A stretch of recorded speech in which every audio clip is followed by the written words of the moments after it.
Apa kabar saudara malam hari ini? Semuanya pasti yes. Dahsyat ya. Haleluya. Ini pointer iya. Gini ya. Oke. Boleh PowerPoint-nya ditampilkan saudara? Saya rindu malam hari ini share kepada saudara tentang satu spirit yang harus ada, tentu saja rohnya Tuhan nomor satu ya. Tapi saya percaya lewat kehadiran Roh Kudus, maka salah satu manifestasinya adalah apa yang disebut dalam bahasa Inggris itu resilient spirit. Resilient spirit itu adalah sebuah daya tahan saudara, yang kuat, yang saya percaya kalau Tuhan memang menyertai kita, itu pasti ada di dalam kehidupan kita. Nah, saya ingin ajak saudara dulu untuk kita baca teks firman Tuhan dalam 2 Samuel, multimedia mungkin bisa mengikuti saya, pasal yang ke-23, ayatnya yang ke-8 sampai dengan ayatnya yang ke-12 ya. 2 Samuel pasal 23 ayat 8 sampai dengan ayat yang ke-12. Oke. Karena tulisannya kecil tapi puji Tuhan layarnya besar, jadi tulisannya melok gede ya saudara ya. Boleh nggak kita baca sama-sama malam hari ini? Meskipun di luar hujan, suasananya agak dingin, tapi di sini harus hangat, semangat. Amin, saudara. 1, 2, 3. Inilah nama para pahlawan yang mengiringi Daud. Isbaal, orang Hakmoni, kepala Tribira, ia mengayunkan tombaknya melawan 800 orang yang tertikam mati dalam satu pertempuran. Dan sesudah dia Eleazar anak Dodo, anak seorang Ahohi, ia termasuk ketiga pahlawan itu. Ia ada bersama-sama Daud ketika mereka sedang mengolok-olok orang Filistin yang telah berkumpul di sana untuk berperang, padahal orang-orang Israel telah mengundurkan diri. Tetapi ia bangkit dan membunuh demikian banyak orang Filistin sampai tangannya lesu dan tinggal melekat pada pedangnya. Tuhan memberikan pada hari itu kemenangan yang besar. Rakyat datang hanya mengikuti dia, hanya untuk merampas. Sesudah dia sama anak Age orang Harari, ketika orang Filistin berkumpul di Lehi, di sana ada sebidang tanah ladang penuh kacang merah. Dan tentara telah melarikan diri dari hadapan orang Filistin. Maka berdirilah ia di tengah-tengah ladang itu. Ia dapat mempertahankannya dan memukul kalah orang Filistin. Demikianlah diberikan Tuhan kemenangan yang besar. Saudaraku, kalau kita baca ayat-ayat ini, maka apa yang kita bisa belajar di sini yaitu 3 ya. 3 ini disebut triwira. Tri itu kan 3 saudara. 3 perwira ya. Triwira yang merupakan pemimpin daripada seluruh pasukan Raja Daud punya sebuah apa yang tadi saya sampaikan di depan, daya tahan yang luar biasa. Nah, tahukah saudara bahwa dunia di mana kita hidup hari ini adalah sebuah dunia yang penuh dengan tekanan, saudara. Penuh dengan persaingan. Penuh bahkan ini yang kita seringkali nggak suka, perubahan demi perubahan. Dunia ini berubah, saudara. Jadi kalau kita tidak punya daya tahan untuk kita kemudian bisa flowing, tentu saja perubahan yang positif, bukan perubahan yang negatif. Betul ya saudara ya? Contoh paling gampang, saya masih ingat ketika saya baru bertobat, maka di gereja itu kita pakai namanya overhead projector. Siapa yang pernah ngalami angkat tangan? Nah, ini angkatan lama ya, angkat tangan ya saudara ya. HP saudara. Ya, dulu kita sama-sama di gereja lama, betul ya Kogun ya? Ya, dan sekarang ada salah satu gembala di GBI di Surabaya, itu dulu paling rajin. Apa tugasnya dia? Dia jam 4 pagi udah keluar dari rumahnya, 4:30 lah mungkin. Naik becak, dulu saya ngobrol sama dia. Ya, siapakah itu gembala daripada Goshen Blessing, saudara? Apa namanya, si Lukas ya. Pak Lukas ini dulu tugasnya apa? Jadi dulu di Petani Manyar itu kan kanan kiri ada OHP-nya. Ya, dia kalau masuk ke dalam mimbar dia sebelah kiri, saudara. Dan tiap kali datang itu bawa holdernya HP itu kuandele sakmene loh saudara. Ya 4-5 buku. Dan itu ndak abot sih ndak, cuman wabot saudara. Duduk di depan. Tapi zaman berubah. Apakah selamanya orang pakai HP? Enggak. Keluar teknologi yang lebih bagus. LCD. Ya, LCD. Sudah, Lukas nganggur, saudara. Kenapa? Karena udah teknologi. Ya kan, cuman semua lagu ditaruh di komputer. Ya, dulu di sini adalah saya yakin ya. Di Bekasi iku BE. Ono anune cagake, saudara. Ditembakno sini loh. Oh, tapi hari ini luar biasa. LED. Saya nggak tahu nanti ke depannya kayak apa. Mungkin seluruh ruangan ini isinya ini, saudara, screen. Jadi orang noleh atas, noleh kiri, ngarep, mburi ini ketok ya, saudara ya. Semua itu dunia ini berubah. Dan kalau kita nggak punya daya tahan, resilience itu nggak cuma daya tahan bisa terus ada ketika menghadapi perubahan, tapi juga bertindak untuk tidak hanya mengikuti perubahan itu, tapi berbuat sesuatu yang baik, kemajuan, melewati perubahan-perubahan yang ada.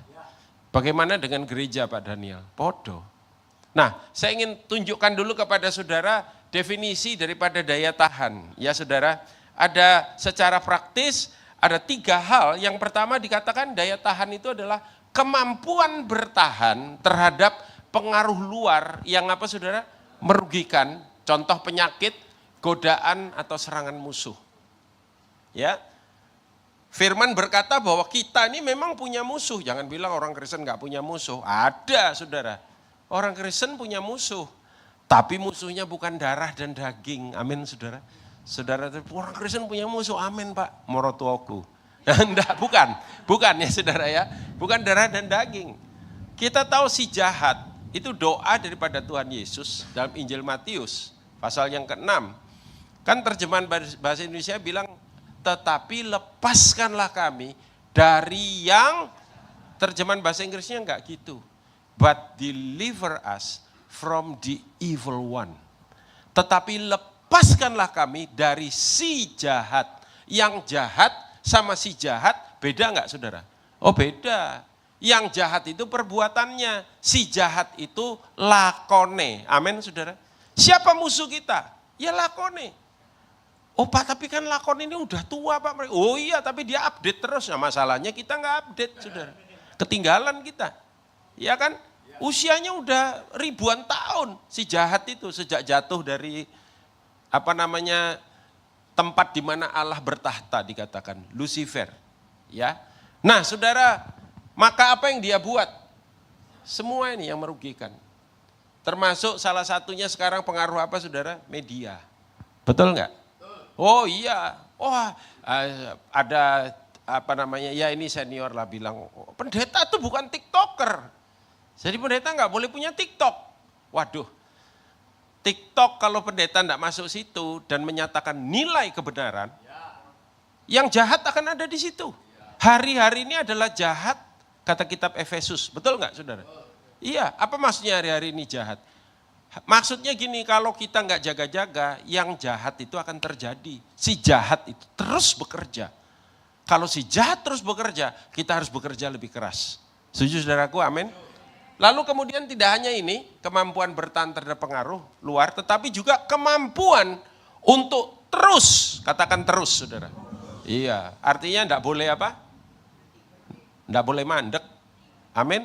Pak, tapi saya umurnya udah 70 lebih Pak. Pokoknya selama masih ada nafas saudara. Coba lihat kiri kanan, sedikit belajar bahasa Inggris. Bilang never stop. Yang artinya kurang lebih, jangan buang sampah sembarangan. Bukan ya saudara ya, jangan berhenti. Ya, kemampuan untuk terus melakukan apa? Yang sulit, yang tidak menyenangkan, yang menyakitkan untuk waktu yang lama. Saudara, saya ketemu orang-orang yang hari-hari ini lagi down ya. Capek Pak saya Pak, aduh Pak, gereja ini gak koyok biyen Pak. Oh ya memang, nanti ke depan lagi juga ngomongnya sama, gak koyok biyen. Ya, karena maju, bergerak maju. Saudara, ya gereja yang sekarang lagi viral kan dulu ya biasa-biasa aja toh. Nah, masa kita mau biasa-biasa terus? Pasti enggak, mesti semangat. Amin saudara. Katakan bisa. Haleluya. Mantap ini ya. Nah saudara, untuk waktu itu yang enggak gampang. Harus punya endurance. Ya, tapi kemudian yang ketiga dikatakan, silakan saudara, kekuatan untuk apa?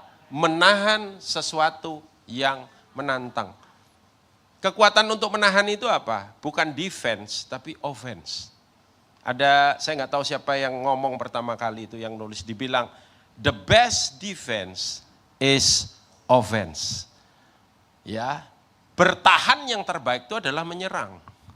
Nek jarene wong Surabaya, sing penting gasak sih Pak. Ya toh, sak gurunge aku disian. Ya saudara ya, itu bertahan yang paling baik itu adalah menyerang, strategi menyerang. Dan gereja tidak ditentukan untuk hanya bertahan.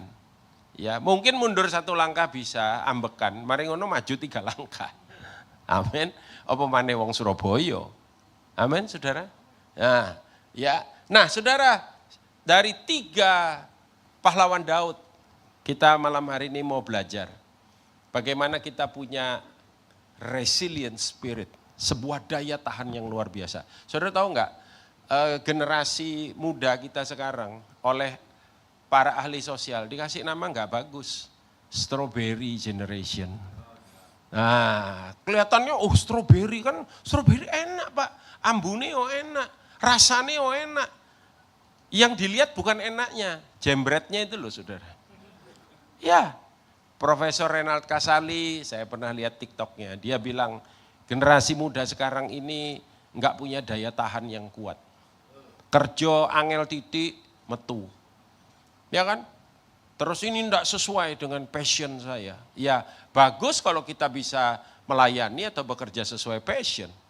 Tapi dunia ini dunia tidak sempurna saudara. Tidak semua itu jadi passion kita. Saya baru tegur staf masih muda dia di tempat saya bilang enggak semua yang kamu suka kamu bisa dapat. Ya, kamu pikir Koden ini ngerjakan ini semua ini jadi kesenangan saya? Enggak. Kadang saya dipanggil pemimpin saya, senior saya, Bapak Rohani saya, Pak Arifin kasih saya tugas. Saya enggak bisa ngerjakan itu, saya enggak. Tapi saya bilang siap. Paling enggak saya coba dulu, betul enggak saudara? Arek 6 saiki. Jawabnya, ketokane Rohani jawabnya. Pak maaf Pak, itu bukan passion saya. Nek ngono metu ae. Loh ya apa, aku butuh awakmu ndek kene ngerjakno iki, kamu ndak bisa. Saya cari orang lain. Iya kan? Nah, saudara, salah seorang siapa itu yang ngomong? Dia bilang, ada enggak orang yang bisa mengerjakan segala sesuatu sesuai passion? Ada, anak sultan. Soalnya bapak SUG dimodali terus. Tapi kalau kamu orang biasa, kamu harus mengerjakan yang harus kamu kerjakan. Dalam Tuhan juga, saudara. Bapak kita enggak selalu ngasih yang kita happy, yang kita senang, yang kita suka. Ya, kadang-kadang kita harus menghadapi sesuatu yang tidak mudah, saudara. Nah, mari kita melihat ya dari 3 pahlawan ini luar biasa. Tadi yang pertama namanya Isbaal, ya saudara. Isbaal itu bagus arti namanya, saudara. Kalau kita lihat Yasab ya, to dwell, to remain, to settle, to abide, continue, yang paling bagus itu tuh endure. Punya endurance, punya daya tahan. Tidak gampang menyerah, tidak gampang kalah. Tadi dikatakan dia seorang diri. Mengalahkan, saudara, enggak banyak ya, cuman berapa ratus orang Filistin itu dibilang. Ia mengayunkan tombaknya melawan 800 orang yang tertikam mati dalam satu pertempuran. Bayangin saudara, 800 orang, dewean. Iki luwih jago timbang wong Fehung. Wong Fehung paling wong 10. Iki 800 ya saudara. Pernah saya renungkan ayat ini. Saudara. Ini luar biasa. Dia tidak terintimidasi dengan jumlah orang. Coba kita nih hamba-hamba Tuhan. Saya melayani Tuhan masih belum lama, masih baru 37 tahun. Kurang lebih. 38 tahun ini saudara. Ya. Dan Banyak asam garam yang kita lewati. Kogun lebih lama dari saya. Kadang-kadang kita semangat, bikin event, bikin sesuatu. Saya tuh start melayani itu dari youth, dari student, ya, para pelajar, mahasiswa. Sampai hari ini saya masih punya hati buat mereka. Nah, saudara, waduh kita semangat. Mari ngono hujan. Kogun, lu pelajari ulah sepeda motoran ya saudara. Kena hujan enggak teko. Sing teko saibrit. Ruangan gede. Titik, waduh titik, aduh kok orang dikit kok datang kok. Wah apa kita nih kurang berdoa, apa ada dosa di antara kita. Saya bilang gini loh ya, tak kasih tahu ya. Dengan sedikit atau banyak orang, asalkan Tuhan menyertai. Kemenangan ada di pihak kita. Amin saudara, tepuk tangan. Haleluya. Loh iya. Makanya saya enggak masalah. Saya masih ingat dulu Pak Alex ya. Beliau itu kan visioner. Ya ibadah dari cuman 2 kali, jam 6 pagi sampai jam 5 sore, ditambahin jam 09. Mari ngono ditambahin maneh jam 11. Ya toh, ditambahin maneh jam 3. Sing jam 3 iki Via Dolorosa, saudara. Saya kan pemimpin pujiannya dulu. Satu hari saya pernah, ya enggak cuma satu hari, beberapa kali ya. Saya barengi Pak Alex, saudara. Saya mimpin pujian Pak Alex khotbah. Dan saya belajar sesuatu di situ. Banyak jemaat, sedikit jemaat, podo khotbah. Maksudnya ya khotbahnya sama, yang saya mau sama itu semangatnya. Bayangkan Manyar itu kalau diisi cuma orang 100 apa 200, kok kumis Hitler. Titik nek ngarep gini loh. Pak Alex khotbah, wow, saya terinspirasi saudara. Orang 2000, orang 100, saya mimpin pujian sama semangat saya. Wah, mek mulai ya lemes ya, capek. 6 kali kebaktian ya saudara. Saya pulang orang 2 tok sama Pak Alex. Mulai dan turu kesel. Saya lihat mukanya merah saudara. Ya. Tapi semangatnya. Coba kita lihat firman Tuhan di dalam Hakim-Hakim. Pasal yang ke-7 ayat 7. Enak saudara. 7 ya. Hakim-Hakim 7 ayat 7. Lalu berfirmanlah Tuhan kepada Gideon. Dengan apa saudara? Ke-300 orang yang menghirup itu akan kuselamatkan kamu. Dia perang dengan orang Midian. Pertama yang datang kalau saudara lihat di ayat yang ketiga dan keempat 20.000. Waduh ciamik saudara. 20.000 yang datang. Tuhan bilang kebanyakan. Seleksi, betul? Yang baru menikah, yang takut. Yang kurang serius, sing nek teko telat bolak-balik, mulai ngono. Oh iya coba saudara baca, ya kan? Kenapa saudara? Karena yang mental tempe gini bahaya. Mereka itu unfit for war, gak pas melok perang. Ya orang kalau mentalnya elek, saudara pernah dengar istilah ini enggak? Ada istilah gini, sebutir apel busuk itu akan dengan sangat mudah membuat sekeranjang apel busuk, apel seger jadi busuk. Istilah kita lebih gampang dimengerti. Karena nila setitik, rusak susu. Iya, iki grup racun kelebon wong males. Gak suwe males kabeh. Loh, manusia itu lebih gampang negatif daripada positif. Betul nggak? Coba kalau ada orang bilang, itu loh siapa koncone kene Pak Budi. Oh iya apa? Entuk undian BCA, dapat Mercy. Mosok? Wah, gak ngono, gak gampang iku ngene. Tapi kemudian Pak Budi usahno apa? Tubrukan. Oh iya sakno ya. Lihat, mereka kalau yang sama positif yang dipertanyakan, Saudara. Soalnya dia kok gak aku sing entuk ngono. Tapi kalau yang negatif, langsung dia percaya. Saudara lihat? Makanya Tuhan bilang, sing jembret-jembret iki inggirno ae. Kenapa? Bisa mempengaruhi moral pasukan. 20.000, tinggal separuh, 10.000. Oh Tuhan bilang, oh masih kebanyakan. Karena kalau sama orang banyak menang, nanti pikir, yo soalnya wongnya akeh makanya menang. Lupa kalau yang kasih kemenangan Tuhan. Makanya Tuhan bilang 10.000, jadi 300 aja. Saudara lihat perkataan Tuhan, Dengan ke-300 orang yang menghirup itu akan kuselamatkan kamu. Aku akan menyerahkan orang Midian ke dalam tanganmu, tetapi yang lain dari rakyat itu semuanya boleh pergi masing-masing ke tempatnya. Saudara, kita pada umumnya, kita nih ada satu hal yang kita mesti jaga pada diri kita. Apa itu? Mata, saudara. Mata kita ini sering kali menipu kita. Mosok Pak? Loh, iya betul. Berapa kali coba ibu-ibu ya di mall, ketok kelambi, seneng, coba, seneng nyoba.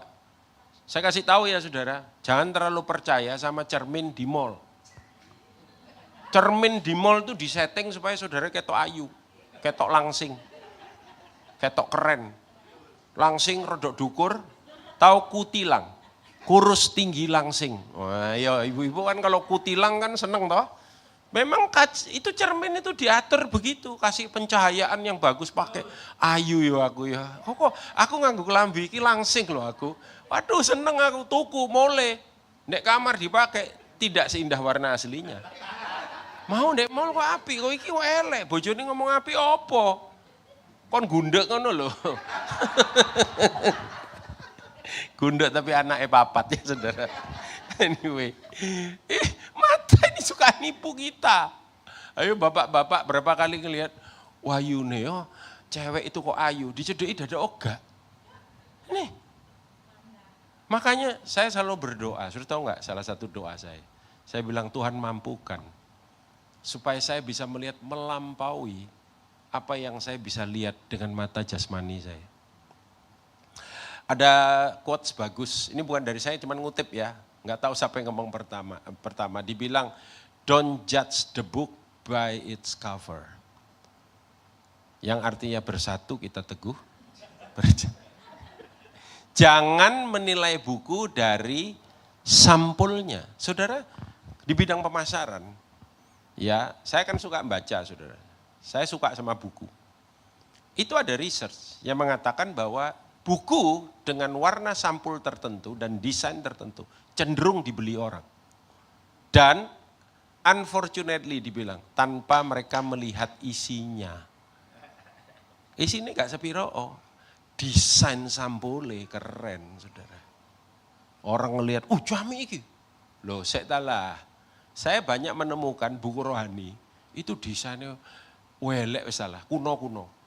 Saya lihat iki jujur saya terpengaruh. Masuk api sebentar ya. Saya lihat dalamnya sudah. Loh, api iki. Cuman cover desainnya jelek. Sayang sekali, tapi ya sudahlah. Yang penting kan isinya, betul nggak saudara? Iya, makanya kita sama orang kan juga gitu. Kita lihat orang, ketokane gak nyeneng, kita rada menceno ya modelnya. Loh saudara kan belum tahu hatinya dia, pikirannya dia. Sekarang banyak orang kena scam ya, kena tipu ya saudara ya. Kenapa? Lihat orang, ini meyakinkan ini. Wah modelnya lihat penampilannya, waduh keren ini. Wah apalagi kalau saudara tahu merek. Saudara lihat sabuknya, saudara lihat sepatunya, saudara lihat kacamatanya, saudara lihat arlojinya. Wah ini keren ini. Ini nih bisa diandalkan ini. Lihat aja barang yang dia pakai dari atas, padahal itu KW semua saudara. Tertipu saudara. Manusia melihat yang dilihat mata, memang cuman Tuhan yang lihat hati. Tapi jangan terlalu mengandalkan penglihatan kita. Meskipun kita ini gak banyak saudara. Tapi kalau Tuhan menyertai, tidak ada yang mustahil buat kita. Amin saudara. Tetapi yang kedua, ini dari isi Baal ya, dari Eliezer anak Dodo. Eliezer itu artinya God has help. Allah menolong kita, Allah telah menolong. Luar biasa, bagus ya namanya saudara ya. Allah telah menolong. Kalau tadi itu endurance, ketahanan. Ya. Apa yang kita bisa belajar dari Eliezer? Alkitab bilang Eliezer tidak terintimidasi ketika ditinggalkan. Ditinggalkan enak enggak saudara? Enggak enak. Ya, ditinggalkan enggak enak loh saudara. Tadi saya baru ngobrol sama istri saya. Ada satu orang yang signifikan lah di satu gereja besar. Siapa orang ini? Tadinya barengan sama gembalanya sebelumnya. Tapi kemudian dia meninggalkan. Nah enak ditinggalkan. Kalau saudara pernah jadi gembala, ya seperti Kogun, saya nih ya, saudara, sekalipun saya belum lama. Tahun ini itu dasawarsa ya, 10 tahun saya menggembalakan. Sebelumnya saya wakil gembala. Wakil gembala sama gembala beda toh. Ya, 10 tahun. Ya kalau sama jadi wakil ya 20 tahun. Tahun ini, hampir 21 lah saudara. Pernah nggak ditinggalkan? Pernah. Ya kan, Yesus saja pernah ditinggalkan. Betul nggak saudara? Ketika saya ditinggalkan, ketika orang itu pamit. Waduh itu pamit tuh alasannya macam-macam saudara ya.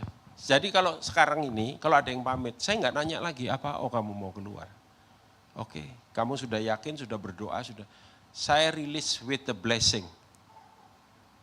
Ya, saudara. Bukan berarti, berarti Pak Daniel senang ditinggalkan. Enggak, orang yang enggak waras yang senang ditinggalkan. Ini orang kelainan jiwa, ODGJ saudara. Orang dengan gangguan jiwa. Yang namanya ditinggalkan pasti enggak enak. Ya, satu kali ada anak muda ya, saya baru belajar waktu itu. Saya tanya, kenapa? Kamu ada masalah dengan siapa? Kalau ada masalah kita beresin. Ya kan? Kan kita ini anak terang, enggak perlu didelik-delik. No, enggak kok. Aku memang udah berdoa sama Tuhan. Oh gitu. Jadi yang kamu pindah ini karena apa? Aku nih memang disuruh Tuhan pindah. Baru kali itu saya kaget saudara. Ya kalau disuruh Tuhan ya saya enggak bisa apa-apa gitu. Kalau saya mencegah kan saya melawan Tuhan saudara. Belakangan saya baru tahu, ternyata dia keluar karena kepahitan. Kepahitan, saudara. Ya, waduh saya bilang sayang ya. Kalau nggak diberesin, nanti coba saudara, di mana ada gereja yang sudah sempurna? Ono ae, benar nggak saudara? Di gereja ini ibadahnya bagus, ya gembalanya gaya, misalnya. Pindah gereja lain, ini enggak cuman ibadahnya gembalanya buah Pak, pengerjaannya sombong-sombong. Pindah lagi gereja, gembalanya baik, pengerjanya baik, ibadahnya luar biasa. Ibu gembala, guayanya minta ampun. Di sini enggak, sini enggak. Ya kan? Saudara gereja modern ini saya kasih tahu saudara, kalau sudah mau cari sempurna enggak ada. Masalah parkir, sing opo lah, aduh, ini dunia gak sempurna. Iya kan, dunia kita nih dunia ngalami kejatuhan tidak sempurna. Nah, kita pun belum sempurna. Coba lihat kiri kanan saudara, itu juga belum sempurna. Ono ae kukuai, betul gak saudara? Makanya kan moto kita, GBI, lu kukuai gua cincai. Coba kasih tahu dulu kiri kanan. Oh ya Kyonghi. Kasih tahu kiri kanan. Lo kukuai gua cincai. Betul nggak? Lo iya, ini saya sama istri saya. Waduh, kadang kita itu mau nolong orang, dia salah paham. Padahal kita ini maunya nolong. Ya wes, sorry. Ya minta maaf. Tuh puji. Saudara. Jadi inilah dunia. Orang bisa meninggalkan kita. Tapi berita baik buat saudara, Tuhan tidak pernah tinggalkan saudara. Amin saudara. Makanya ada satu firman Tuhan, saya suka ya firmannya. Mazmur 37 ayat 23 sampai dengan ayatnya yang ke-26. Mazmur 37 ayat 23 sampai dengan ayat yang ke-26. Ini kan ada lagunya ya, tapi lagu lama. Tuhan menetapkan langkah-langkah orang yang hidupnya berkenan kepadanya. Apabila ia jatuh tak sampai tergeletak, sebab Tuhan menopang tangannya. Hanya saudara, Mazmur pasal yang ke-37 ini biasanya kita cuma baca 2 ayat yang di atas itu. Kita lupa bahwa firman Tuhan itu adalah merupakan surat yang menyeluruh, holistik. Mazmur ini pujian, ini mungkin bait 1, bawahnya itu bait 2. Dan itu berhubungan.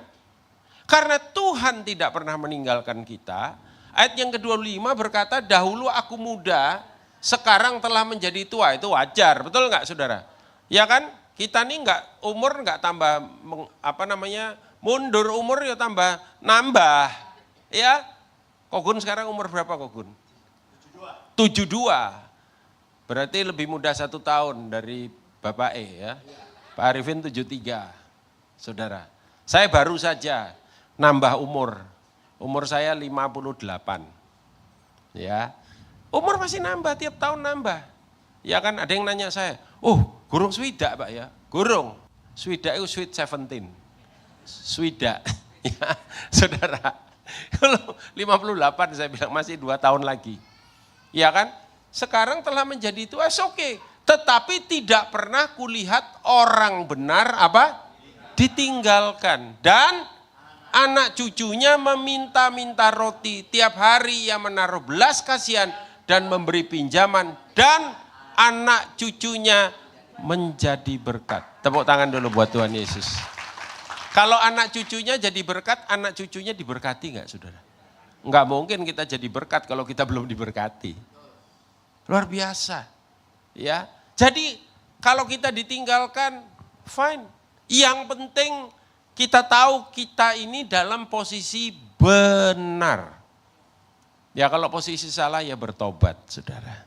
Ya, makanya biasanya yang saya sudah jarang nanya ya. Tapi yang saya concern biasa itu ya cuman itu. Ada masalah apa? Kan enggak mungkin. Tapi kalau orang Indonesia itu kan punya the spirit of sungkan namanya saudara. Kono apa Pak, kono masalahku. Nanti kalau dia sudah keluar baru sudah dengar ternyata dia ada masalah. Dengan A, dengan B, dengan ini, dengan. Iya kan, tapi it's okay.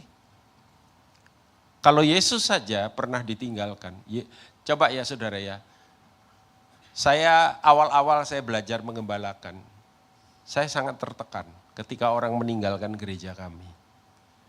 Saya mencari, saya kira-kira kelirunya di mana ya. Sampai satu hari Tuhan bilang stop. Stop. Ya. Kenapa? Tuhan bilang aku aja ditinggalkan. Kamu sempurna apa coba? Enggak ada yang sempurna. Amin saudara. Ayo kita belajar. Ya. Ada yang kurang. Ya kita perbaiki. Ada yang salah. Ya dibenerin. Kita belajar saudara. Tapi jangan pernah berhenti. Never stop. Kita lihat bagaimana ketika Eliezer ditinggalkan. Saudara, dia tidak menyerah. Padahal orang Israel telah pergi, dikatakan firman Tuhan. Dan bersama dengan Tuhan ada jaminan untuk kita bisa mengalami kemenangan. The last but not least, siapa itu saudara? Sama anak Age. Apa artinya sama? Sama itu astonishment artinya. Astonishment itu heran. Sesuatu yang mengherankan. Zaman dulu juga ada lagu, saya baru bertobat ya. Lagu itu dinyanyikan di persekutuan-persekutuan. Allah kita heran dan teman saya baru bertobat nanya, kok lucu ya Den ya?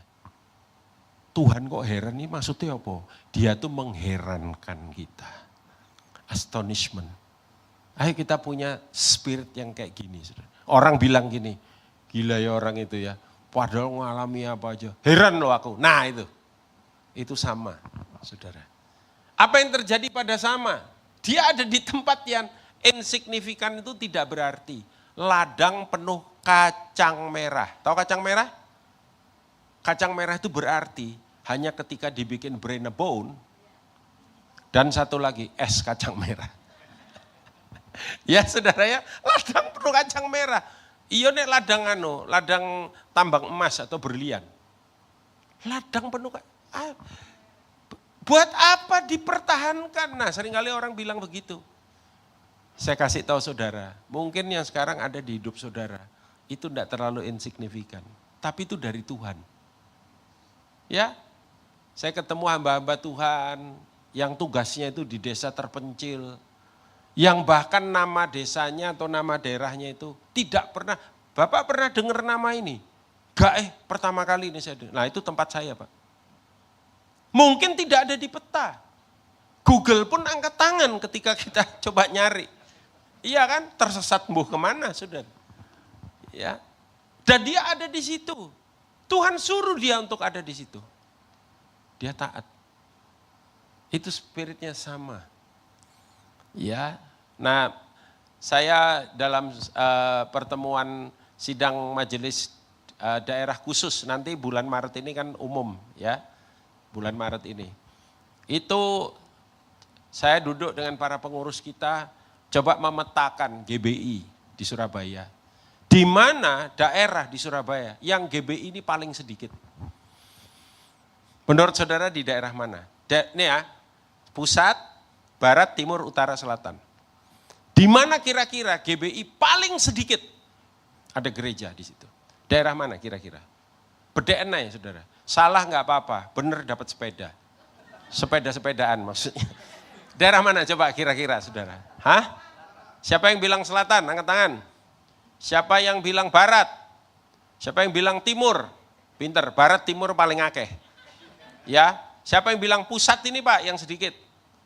Cuman 1, 2. Siapa yang bilang utara Pak paling sedikit? Terus enggak angkat tangan apa? Masih berdoa Pak, nanya Tuhan kira-kira gitu.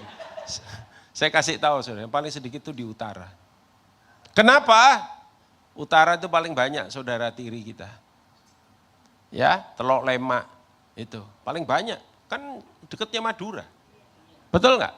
Selain dari itu kering daerahnya. Utara tuh daerah miskin. Tapi saya mau kasih tahu saudara, ayo kita berdoa. Ini Kogun kan bangun di timur tapi itu mengarah ke utara loh. Ya, jadi doakan saudara. Supaya bisa ada GBI, sudah ada GBI. Tapi nggak sebanyak, aduh kalau timur sama barat saudara.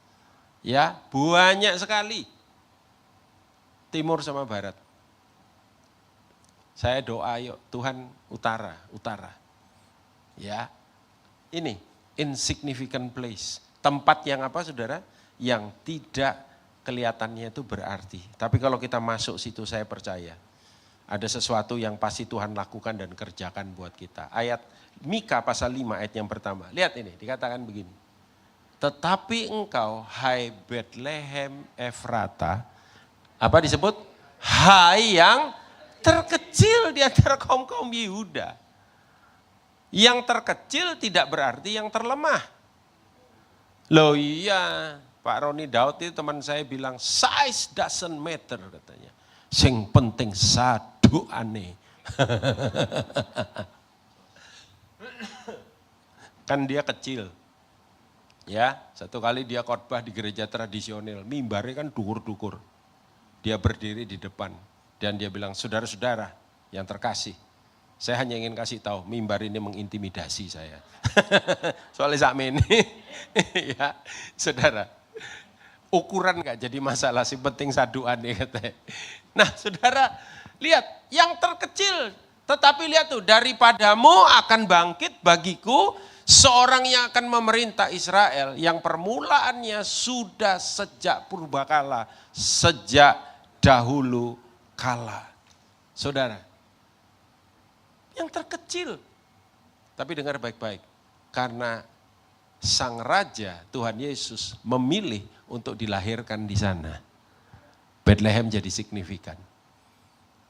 Kalau saudara pergi ke Israel, enggak mungkin Bethlehem diliwatno. Ya kan? Iya, enggak mungkin, saudara. Padahal Bethlehem itu bukan punyanya Israel. Palestina. Saudara kalau mau masuk Israel seperti pindah negara. Paspornya dikumpulin. Ya, saudara. Hari ini tetap dikunjungi orang. Dia bukan yang terkecil lagi. Karena apa, saudara? Karena Tuhan Yesus lahir di situ. Bagaimana dengan kita, saudara? Ya, nah ini yang jadi janji Tuhan. Saya akan tutup dengan ini. Ayat 12b. Ya, di bagian firman Tuhan 2 Samuel 23 yang tadi kita baca. Ayat 12b, maaf. Kita baca sama-sama ya. 1, 2, 3. Demikianlah diberikan Tuhan kemenangan yang besar. Amin, saudaraku. Diberikan Tuhan kemenangan yang besar. Dengan cara apa? 1 Korintus pasal 15, saya tutup ini ayat terakhir, mungkin pemain musik bisa bersiap-siap ya. 1 Korintus pasal 15 ayat 9 dan ayatnya yang ke-10. Karena aku adalah yang paling hina dari semua rasul, bahkan tidak layak disebut rasul, sebab aku telah menganiaya jemaat Allah. Tetapi karena apa saudara? Kasih karunia Allah, aku adalah sebagaimana aku ada sekarang. Dan kasih karunia yang dianugerahkannya kepadaku tidak sia-sia. Sebaliknya, aku telah bekerja apa saudara? Lebih keras daripada mereka semua. Tetapi bukannya aku, melainkan kasih karunia Allah yang menyertai aku. Gini saudara, semua yang besar, startnya itu dari kecil. Semua yang signifikan, mulai dari insignifikan. Semua yang hebat, mulai dari sesuatu yang sederhana. Jadi sederhana, kecil, kurang hebat, enggak keren, ya enggak oke, fine, enggak jadi masalah. As long as selama Sang Juru Selamat, Sang Raja, kekasih hati kita, Tuhan yang kita andalkan bersama-sama dengan kita. Pasti akan ada kemajuan, pasti akan ada pertumbuhan, pasti akan ada lipat ganda bagi kemuliaannya. Amin saudaraku, andalkan Dia. Grace, kasih karunia itu bukan what katanya, tapi who. Kasih karunia itu adalah Kristus sendiri. Kita datang kepada Dia.